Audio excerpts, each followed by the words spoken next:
এই মুহূর্তে বালুচিস্তান স্বাধীনতার জন্য লড়াই করছে। এই মুহূর্তে নীলাভ এই মুহূর্তে রয়েছে। নীলাভ, আমি আবারও বলছি, এই মুহূর্তে আমাদের নিজেদের ইন্টারনাল অনেক লড়াই থাকতে পারে। তোমার আমাকে পছন্দ না হতে পারে, আমার অন্য কাউকে পছন্দ না হতে পারে, কারোর পয়েন্ট এ পছন্দ হতে নাও পারে। নরেন্দ্র মোদীর অনেক কিছু ভারতবর্ষে বিরোধীরা যা করে সেটা পছন্দ না হতে পারে, আবার বিরোধীদের বিজেপির অনেক কিছু পছন্দ না হতে পারে। কিন্তু এইটাই আসলে ইংলিশে একটা শব্দ আছে, ফার্টাইল গ্রাউন্ড। এই মুহূর্তে মানে দিস ইজ দ্য টাইম, পাক অকুপাইড কাশ্মীর নিয়ে নেওয়ার টাইম, পাকিস্তানকে টুকরো করার টাইম এবং সারা পৃথিবীকে এই বার্তা দেওয়ার টাইম যে আমাদের 47-এর যে ভুলগুলো, আমাদের যে যে জমিগুলো এখনো পড়ে আছে বিভিন্ন জায়গায় ছড়িয়ে ছিটিয়ে, সেগুলো ফেরত নেওয়ার টাইম। রাষ্ট্রবাদী হতে ক্ষতি কি নীলাভ? না, দেখুন, পরিষ্কার কথা বললে যে সর্বদলীয় বৈঠক হয়েছে সেখানে আমাদের মল্লিকার্জুন খাড়গে, যিনি সর্বভারতীয় সভাপতি, তিনি পরিষ্কারভাবে বলেছে এই পরিস্থিতিতে দেশের পাশে সবাই আছে, জাতীয় কংগ্রেস আছে, এবং যে কোনো সিদ্ধান্ত যদি সরকার নেয় দেশের স্বার্থে সেখানে আমাদের সমর্থন থাকবে। এটা তাদের পরিষ্কার আমাদের নীতি। আর দ্বিতীয়ত, আপনি এই যে পাকিস্তানের কথা বলছেন, আমি পাকিস্তানের কতগুলো পরিসংখ্যান বলছি। আজকে পাকিস্তানের পরিস্থিতি কি? পাকিস্তানে 1 কেজি আটার দাম 600 টাকা, পাকিস্তানে রান্নার তেলের দাম 1 লিটার তেলের দাম 500 টাকা, একটা ডিমের দাম 25 টাকা, আজকে 180 টাকা করে কেজি সেখানে চিনির দাম। পাকিস্তানের অর্ধেক লোক না খেতে পেয়ে মরে যাচ্ছে, আর অর্ধেক লোক নিজেদের মধ্যে গৃহযুদ্ধ করতে করতে মারা যাচ্ছে। আর এই যে পাকিস্তানের সেনার কথা বলছেন, এই পাকিস্তানের সেনা আজকে নপুংসকের মতো তারা পালাচ্ছে, এবং তাদের যদি সাহস থাকতো তারা তো এসে ভারতীয় সেনার সাথে যুদ্ধ করতো না। করে কি করছে পাকিস্তান যে সরকার, যেখানে তারা কোনো স্বাস্থ্য পরিকাঠামো গড়ে তুলতে পারেনি, শিক্ষার পরিকাঠামো গড়ে তুলতে পারেনি, সেখানে কর্মসংস্থান গড়ে তুলতে পারেনি, সেই দেশের তারা তাদের সমাজকে, যুব সমাজকে তাদের হাতে AK-47 তুলে দিয়ে ভারতবর্ষের সাধারণ নাগরিককে হত্যা করছে। এতটাই তারা নপুংসক।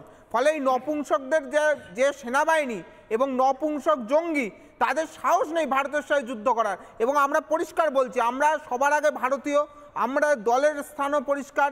এই ক্ষেত্রে যদি ভারত সরকার পাকিস্তানের বিরুদ্ধে কোনো রকম স্টেপ নেয় বা দেশের স্বার্থে যে কোনো স্টেপে, আমরা সবাই একসাথে রয়েছি। এটা সর্বদলীয় বৈঠকে আমাদের স্ট্যান্ড এখানে পরিষ্কার।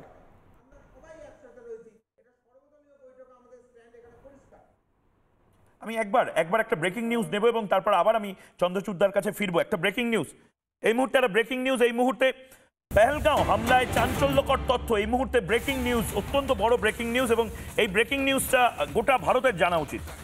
হামলার নেপথ্যে চাইনিজ অ্যাপ, চীনা স্যাটেলাইট ফোন ব্যবহার করেছিল সন্ত্রাসবাদীরা। নিষিদ্ধ চীনা অ্যাপ ব্যবহার করে সন্ত্রাসের ছক কষা হয়েছিল। ভারতে নিষিদ্ধ চাইনিজ অ্যাপ এবং স্যাটেলাইট ডিভাইস ব্যবহার করে এই গোটাটা কমিউনিকেশনের মাধ্যমে তারা নির্দেশিকা জারি করেছিল বিভিন্ন সন্ত্রাসবাদী এবং তাদের স্লিপার সেলের মাধ্যমে।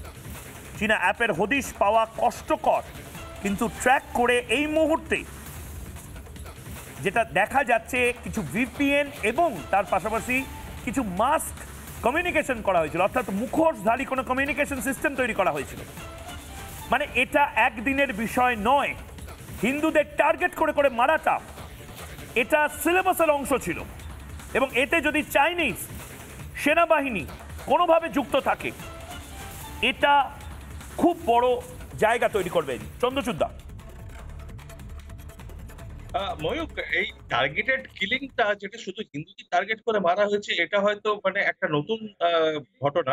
এইভাবে টার্গেট করে হয়তো আগে হয়নি, কিন্তু মানে ভারতকে টার্গেট করা পাকিস্তানের পক্ষে, মানে সেটা তো হয়েই আছে, সেটা তো নতুন কিছু না। এবং ভারত মানেই, ভারতের আইডেন্টিটি যেভাবে অপোজিশন তৈরি করা হয়েছে পাকিস্তানের ভেতরে, পাকিস্তানি সেনাবাহিনী যেটা করেছে, ISI যেটা করেছে, এবং বিভিন্ন সময় তাদের রাজনৈতিক নেতারা, দলের যে সরকার রয়েছে, তারা যেটা করেছে, ভারত একটা হিন্দু দেশ, সেই ইমেজটা তৈরি করছে। ফলে ভারতের উপর আক্রমণ মানে বেসিক্যালি হিন্দুদের উপর আক্রমণ, সেটা একটা ইমেজটা তৈরি করে মানে এটা সেল করা হয়েছে দেশের ভেতরে।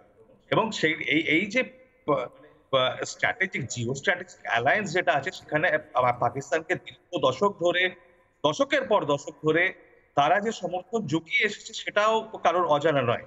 এক সময় মানে সেটা পাকিস্তানের ডিফেন্স মিনিস্টার নিজে খুব পরিষ্কার করে বলে দিচ্ছেন যে we did the dirty work for the western world.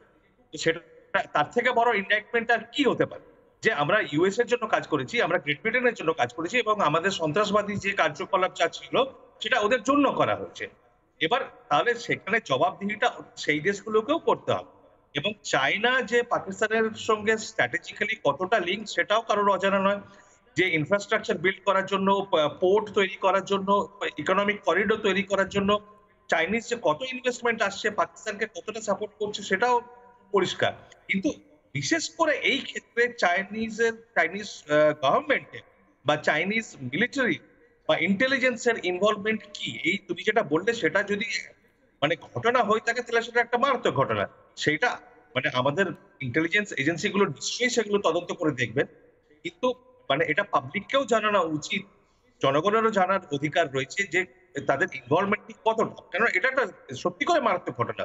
যদি ডাইরেক্ট ইনভলভমেন্ট থাকে তাহলে, কেননা তাহলে পুরো তোমার গ্লোবাল এই এরিয়ার যে জিও স্ট্র্যাটেজিক যে ব্যালেন্সটা সেটাই পাল্টে যাবে। নানা ধরনের কন্টেন্ট দেখার জন্য লাইক করুন, শেয়ার করুন আমাদের ফেসবুক পেজ, সাবস্ক্রাইব করুন আমাদের ইউটিউব চ্যানেল। পাশাপাশি অন্যান্য ব্রেকিং নিউজের জন্য অবশ্যই চোখ রাখুন রিপাবলিক বাংলায়।